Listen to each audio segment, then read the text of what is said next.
What's up, guys? Welcome back to the Big Shots NFL Draft Podcast. I'm your host, Mike and Devin. I am joined, as always, by my colleague over at Blue Chip Scouting, the best co-host in the business, Devin Jackson. Devin, how you doing today, man? Pretty good, man. Can't complain. For those listening, we're recording on Friday, so happy Canada Day to Mike and all the Canadians out there. We're nearing the 4th of July, too, as well in the States. So can't complain too much. Yeah, I mean, as much as we cover football, I feel like we've been just talking about the NBA the last couple of days, and then obviously the big news and the Big Ten. So, scouting is kind of taking a little bit of a back seat with all this news going on in NBA and college football. Just a bit. So the reason we're recording on Friday, Devin and I both had a lot happen, last week into this week. Really got in the way of us being able to record on Sunday for Monday. So we're gonna try to get this one up for Friday night or Saturday morning, and then we will have our Monday podcast anyways. So you get a double dose of us in a very short period of time. I haven't quite figured out if that's a good thing or not. I think it's a good thing, but I don't know about you, Devin. Yeah, yeah. I mean, it's yeah. That's hard to say about that. I love the way you put that. It's yeah. All right. So, Devin, today on Friday, because it's July 1st, start of it, everything starts on July 1st. I'm pretty sure NBA free agency starts today. NHL free agency starts in like a couple of hours, I think. Canada Day. Most leagues, I think in Europe, the soccer free agency starts today. Like everything starts today. So why not drop a big board, right? Makes sense. That's the start of my league year. So I normally have my first big board out like middle of May. I actually took my time and didn't rush this one, Devin. So this is some very well thought out rankings, in my opinion. So, of course, we do the time honored tradition of I put all this time and effort into watching players and posting a big board, and then Devin rips it to shreds on a podcast. Yep, it's a tradition as old as time. Tale as Um, old as time. yeah. So I guess my first thing I noticed, I would say, is Jackson Smith Jigba. He's a top five player for you and Yes, he wide is. receiver one. Um, what what about him? You have him over Keishawn Butte, who people also have as wide receiver one. So what went into that decision?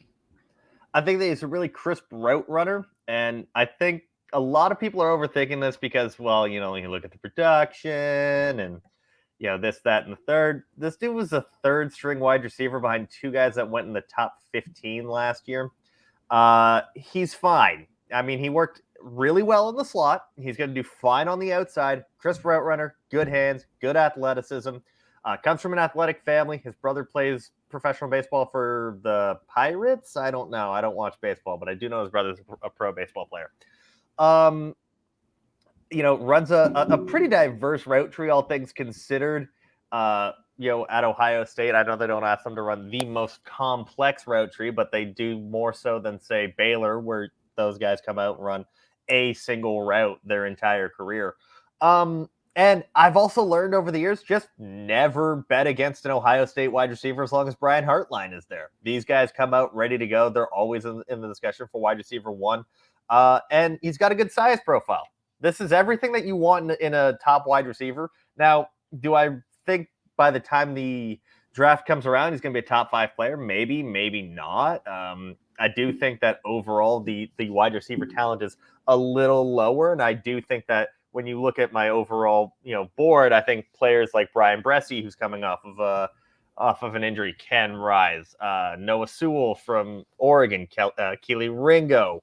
I have Bryce Young outside the top 10. And there's a chance that he rises and becomes a top five player. So I don't think that by the time we're having this conversation in April, he'll still be a top five player on my board because things are subject to change. I once had Sage Surratt as a top 25 player in the first big board, and He ended up finishing around like 200 for me. So a lot of this is subject to change. But I think that I have the most confidence in him being the top wide receiver in this class, if that makes any sense.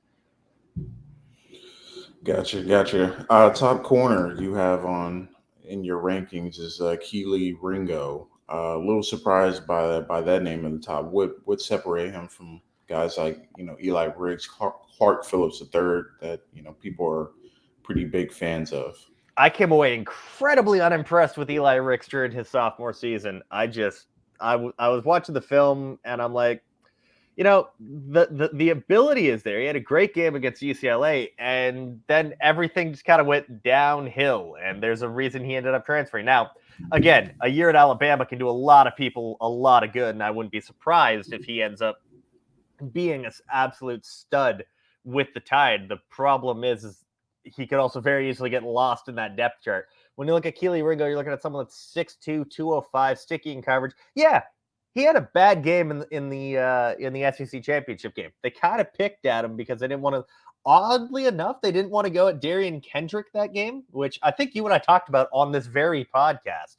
Where it's like, why weren't they targeting Darian Kendrick? They just picked at the redshirt freshman, probably because he was a redshirt freshman. And then he bounced back, had a great game against, was it Michigan that they faced in the semis? It was Michigan, right? Yeah. And then in the national title game, he ends up sealing the game with a pick six. But again, 6'2", plays at 205. Heard somewhere he might play as heavy as like 215, which is gigantic for a corner. Strong, easily jams wide receivers off off their route path. And then, of course, always willing to make a play on the ball. And I'd rather someone where they're selective in when they want to get aggressive, at the catch point. Like Keely Ringo can give up a big play here and there, but he's not like always trying to make the big play. He knows when to pick his spots. And I think that that's very crucial. When you look at the rest of the corner class, for example, you mentioned Eli Ricks was a little disappointing. Clark Phillips III, he's a little undersized. I think he's like 5'10" and like 185, 190. Could that mean that he ends up being a slot at the next level? Likely. I like Emmanuel Forbes from Mississippi State. The kid just creates turnovers. He's got 9 interceptions in 2 years with the Bulldogs. And then Cam Smith, I think, is basically just another J.C. Horn, which is really good. But no, I think, again, Ringo, he's so young, has such a high ceiling, and his floor is pretty high, too. This has all the makings of, like, a top 12 pick so far. Yeah, speaking of undersized players, Kalijah Cansey from Pitt, he's in, I believe, your top 3 in the defensive lineman rankings. Do you have concerns about his projection to the next level with him being undersized compared to some of those other guys on the list? Devin, I can't help myself with undersized pass rushing defensive tackles. I've never been able to do so. I don't know what it is. I liked Darius Stills the other year from West Virginia, and he was like super small at defensive tackle. Like Darius Stills was like 270. Kalijah Cansey is about 285, if I remember correctly. I'm pulling it up now. Hang on. Kalijah Cansey is 6 foot and 275. So he's very close to Darius Stills' size. Pitt had the other defensive tackle that I liked a couple years ago, Twyman, who was like 6'1" and 290. I don't know what it is about Pitt defensive tackles that are small that I just can't help myself with in the preseason process. But the kid's an animal. He doesn't give up on any reps, and he's really strong for that size. Like when I went back and objectively watched like guys like Twyman and Stills for final evals, you're like, yeah, they're like 6 foot, 6'1", 273 pounds or whatever, but they don't have the strength to hold up at the next level. Like they get brushed aside easily and they're predicated purely on speed. And then Twyman didn't test well. Kalijah Cansey is a strong dude. He's strong with like several capital letters thrown in there, Devin. but he's also coming off here 7 sacks. There was one game, and I'm trying to remember which one it was. I took my notes on it here. Virginia was a really good game, 1.5 sacks. I mean, he can chuck offensive linemen hither and yon. And for a dude that's literally a bowling ball of a human being, it's like if a bowling ball grew feet. That is Kalijah Cansey for you. Uh, I can't help myself, Devin. It's early. It's early, and there's still plenty of time for me to be wrong, but there's also plenty of time for me to be right. Yeah, the reason I asked that because I remember you were a big fan of Jalen Twyman a couple years ago, so And had to Darius ask that Stills. one. That was the same draft class. Yeah, yeah, certainly has a type Neither one of of those worked out defensive well, did lineman. they? Never know, I man. I like mean, my defensive linemen shorter than me. there you have it. I mean, look, Pitt has a good track record. I mean, they got Aaron Donald in the league, so I I mean, you swear, can every time I never see an undersized Pitt defensive tackle, part of me gets just a little too excited. quarterbacks. You know, this question was going to come, but you got Van Dyke and Phil Dracovic ahead of Will Levis. I think we're kind of on the same level when what we see from Levis, but I was wondering what went into that particular ranking, considering like Van Dyke has a little bit of a less film out there per se compared to those other two guys. When you watch Will Levis, the big thing that you see, and we talked about this when he was a prospect last year, who just decided to go back. Like he'll dink and dunk the fuck. Part of my language. He'll dink and dunk the fuck out of you for an entire quarter, and then he'll uncork a deep ball. And by the way, if you guys are listening to this, Devin just gave me like the Matumbo finger wag because I cussed, and I've been trying not to. Wasn't gonna happen though. It's okay. You can't. If you're watching this, you can't really see Devin anyways because his computer keeps going out of focus. Uh, but when you watch Levis, like he'll dink and dunk a team to death for like a quarter, quarter and a half, uncork a deep ball, and the accuracy is fine. I wish he'd be a little bit more willing to push the ball down the field. And like, I just I see a guy when I watch the film and I go like, all right, cool. You're not ready to start year one, despite being, I think he's going to be 23 by the time the draft comes. Which, if that sounds familiar, that's what we said about every single quarterback in last year's class. That they were 22, 23, but shouldn't see the field right away. He would have been a perfect fit in the 2022 class. But in 2023, with a lot of guys with higher upside, and I am doing a bit more projection with this, like, yes, that's how someone where Tyler Van Dyke, who has 8 career starts, ends up being ahead of him because Levis is a bit of on the smaller size of a quarterback. Like he's not Bryce Young, where he's 5'11" in quotation marks, 185 pounds in quotation marks. Like Levis is a decently sized quarterback. I think he's like 6'2", 215-ish, something around there. You know me. I love to bring up height weight profiles, and I never know what they actually are. But Van Dyke has a comparable arm. He's 6'4", 225. I think he's a little bit more mobile, has a lot more upside. And I also think that with an offense such as Oregon's, yeah, is it the most, the old Oregon offense coming into Miami? Yeah, we saw Justin Herbert, and that's not an apples to apples comparison. And if anyone does quote me on that, then I am coming for you. But if when you look at what that offense does, it's very safe. And we came out of Herbert's evaluation wondering like, well, what can he really do? It's very safe. Well, he had the kind of balls to the wall,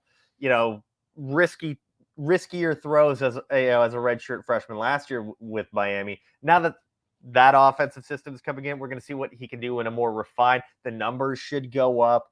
We're not going to see him make a ton of risky throws, a lot of mistakes, and that speaks well. NFL teams have liked that. It worked out well for the Chargers because they ended up getting themselves Justin Herbert because teams were a little bit scared off by the lack of throws. Now, we've seen Van Dyke hit throws all 3 levels consistently. I'd like to see him get his accuracy up from like 61%, I think it was. If he can get into like the 63 to 65%, that would be fantastic for that type of system. This came down to upside. I've always thought that Phil Dracovic was a better quarterback than Will Levis anyways, and I think that Tyler Van Dyke has the higher upside because whereas those guys can be long-term backups, or low-end starters, I think that Van Dyke, while he's a riskier player at this point, there is a chance that maybe he could be a top, like an above replacement level quarterback at the next level. Yeah, for sure. See, if I don't think the running backs really stuck out to me in my opinion. I feel like I think the only one for running back that might get some people is that I have Deuce Vaughn just outside the top 5. Yeah, I think you explicitly said he's gonna be in your top 5 backs no matter what. So you know what? I said that, and I remember saying that. I said it on the podcast. But then when you start watching guys and you're like, Bijan Robinson is Southern Saquon, like there's no denying it. The man is Saquon Barkley 2.0. I said the man. He's like 21 years old. God damn. But like Jahmyr Gibbs, I really think he's in for a huge rise this year at Alabama. Like, poor Georgia Tech, man. Like, they lose Jahmyr Gibbs. They bring in a transfer quarterback to start ahead of Jeff Sims. Why is it Georgia Tech anti-fun? Sean Tucker is really freaking good. He has no business being at Syracuse with how good he is. I'm sorry to our Syracuse fan listeners. And I also apologize to Matthew Bergeron, who, I've interviewed and goes to Syracuse. Please don't hurt me. And then, like, Zach Evans had a kind of up and down year at TCU. He'll have a bounce back year at Ole Miss. I can pretty much guarantee that. The only way he has, like, he fails to have a bounce back year is if we get, like, another Eric Gray situation this year where Ole Miss goes, oh, wait, hang on, never mind. We've got Ulysses Bentley from SMU. He's also here. Yes, Ole Miss's backfield is entirely made up of transfer players this year. And then Devon Achane from Texas A&M. He might be the fastest player in college football. Like, it is ridiculous how fast he is. So, Unfortunately, Deuce Vaughn didn't crack the top 5 somehow, man. It's a good running back class. Yeah. I mean, after last year's, I don't think last year's class was bad, but certainly the talent isn't. I still can't believe my RB1 went in round 4, man. Was your RB1 again? It was Isaiah Spiller. Oh, yeah. I'm pretty sure I have Breece Hall RB1. I have to go back and look. But anyway. Yeah, but anyway, last one I want to ask about before we get you out of here. I would probably say I'm going to go tight end. Obviously, Michael Mayer, I think, should be everyone's tight end 1. But afterwards, I think you have a bit of an interesting list. I know you've only watched 6 to this point. So that was the thing. I needed to wait till I watched 5 at every position. And tight end was one where I'm like, it is so hard to do summer scouting on tight ends most years because there's a whole lot of projection, and college tight ends do not get a lot of targets. That's true. Can I offer one player I think you might really like? Benjamin Urasek from Stanford. On my list. And I knew of him beforehand because of our friends at the NFL Stock Exchange podcast, where they Connor and Trevor did a great job breaking down Stanford's. This is going to lead to a tangent. Stanford's very weird bio sections. Well. Do you know what I'm talking about? I do not. Okay. No. So, he's like, I think he's from Colorado. His dad played basketball at Colorado State. His mom played volleyball at Colorado State, and his great-grandfather is credited with inventing the baby carrot. Oh wow, yeah, I'm literally reading this. Okay. um, Family San, owns horses, cows, and chickens. there's an offensive lineman from Stanford that I have to watch, Walter Rouse, and his is as weird.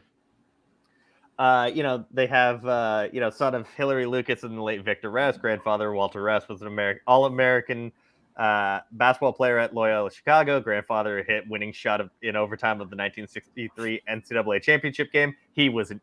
Walter is an Eagle Scout and a pescatarian. They answering some questions for NFL teams already. You don't even have to ask. But yes, Can't wait for his draft stock to tank because he's a pescatarian now. I had to Google Thanks, what that Stanford. meant. Stanford and their big words. But no, your sex on my list. It's the point I was trying to make. Very long-winded explanation. But That's just weird, man. back to the tight end. So I have it: Michael Mayer, Sam Laporta, Jaheim Bell from South Carolina, Cameron Latu from Alabama, Arik Gilbert from Georgia, and Dalton Kincaid from Utah. So Meyer's the obvious one. I really would like evaluators and college broadcasters and people on Twitter to stop calling every white tight end that wears 87 baby Gronk. I don't know who I need to speak to that. Do I need to speak to my local representative? Do I need to take this? Never mind. I'm not gonna make the joke. I was gonna make a joke and then I thought better of it. However, Sam Laporta from Iowa, under recruited wide receiver coming out of high school, bulked up. He's a pretty good athlete for his size. I think he's 245 or 250 at about 6'4". Good blocker, good tight end. I was prepared for him to come out last year. Funny story on on Laporta. I finished his initial report for the draft profile 2 days before the underclassmen deadline. And then he went back to school. Love that. So I was prepared for him to be a third-round player in last year's class. Jaheim Bell is like all athlete. I know Tyler Browning, this one is exclusively for you. Jaheim Bell, undersized tight end, but this is a dude where you just line him up as a big slot and have fun. And I think that now that he'll have a somewhat decent quarterback throwing him the football, we should see production go up. He's going to have Spencer Rattler throwing him the football. I understand that Austin Stogner is also coming into South Carolina, but there's a reason Austin Stogner had to transfer. It's because he's not very good, and he was going to lose a starting spot at Oklahoma. Stogner should have just declared for the draft and gone in the 6th round. Cameron Latu, the reason why Jaleel Billingsley is now a wide receiver at Texas. Listen, Alabama doesn't use their tight ends for anything other than blocking, and Cameron Latu can get you 10 to 15 catches a year with Alabama, but he's also a former defensive end that converted to tight end and brings a mean streak in the run game. At this point, that is a difference maker. I think that this is someone that's like a late day 2, early day 3 tight end. Arik Gilbert hasn't played in a year, so you have to go back and you have to watch his 2020 film at LSU. And you see a dude that's like 6'7", 260, but doesn't play like it at all. He's kind of soft at the catch point. I talked to you about this one the other day. Soft at the catch point. Really, like, corners should not be roughing you up when you have 70 pounds on them, man. It's just, why? Like, how do you let this happen is my big thing. And I went and I watched every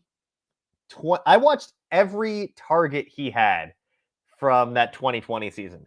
And I was like, you're, again, big dude. How is a defensive back from Vanderbilt causing you like that much trouble? Like, you have 70 pounds on this dude that is never going to sniff professional football at any level. Why are they causing you fits? So, yeah, great athlete.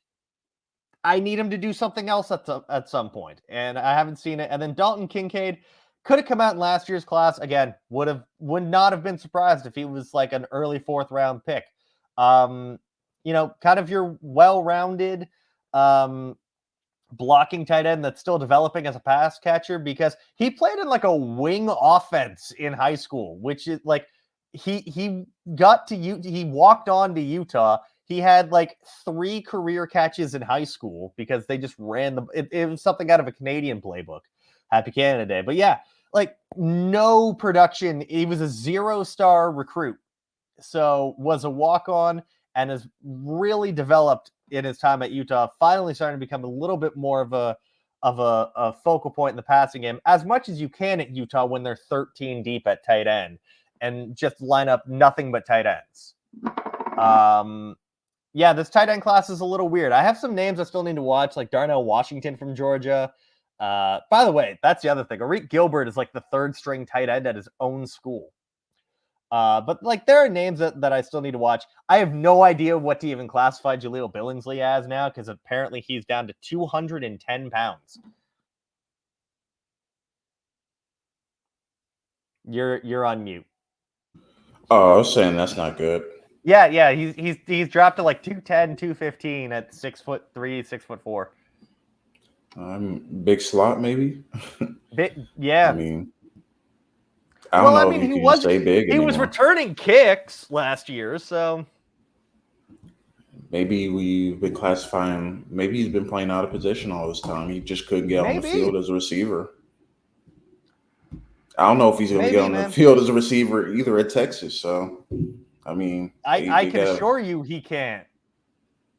I don't know what to do with some of these guys, man. Is there any last thoughts before we get on out of here? Not that I could think of. I do want to just. I've mentioned this a few times, but if you look at the, I have 15 offensive tackles and 7 guards. All right, I've actually watched 8 interior offensive linemen. The problem is that Christian Mahogany will just not be in this year's class as a redshirt sophomore that tore his ACL like a month ago, actually less than a month ago. He won't be playing this year, so there is a very small chance that he's even in this class. So I did a scouting report. It's on the site. He's just not on the board for obvious reasons. This offensive line class is very bizarre. There is like Paris Johnson at the top, and he's all projection. And then like Skoronski is probably the best offensive lineman in the class, but short arms. There are some concerns about his overall size. There are personal, like I have my concerns about his weird like backpedaling crap he does, which I spent like 5 minutes complaining about on a different podcast we did. But like everyone else is like, great, you could be an early day 2 player, or we don't hear from you at all by the time April comes. Like Zion Nelson, is he finally going to progress? Because right now I have him at 10th at offensive tackle. Is he finally going to take that step into being a top 5 tackle? Or is he just going to stay being like some guy that gets drafted in like the 5th or 6th round? Or like even some of the guys I'm high on. A good year, great. You're a top 50 player. A bad year, well, you're also a senior. So yeah, it's a very weird offensive tackle class, man. I have so many people grouped between the start of the 2nd round and the start of the 4th. There's like 12 of them just at offensive tackle. And then at guard, it's just a whole bunch of ass kickers because you have guys like Emil Kior, Caleb Chandler, Adonis Boone, Jared Patterson, Andrew Voorhees, which is a very fitting name for an interior offensive line. And then, I mean, Jordan McFadden is an offensive tackle that's going to have to move into to guard because he's listed at 6'2". Oh, there you have it. You got anything else, or are we good to go? No, we're good to go. Like I said, I haven't watched a ton of players this week, so I don't have a lot to add. But you know, we'll see how many I can get to for Monday next month. Saving it for Monday, man. July 4th special.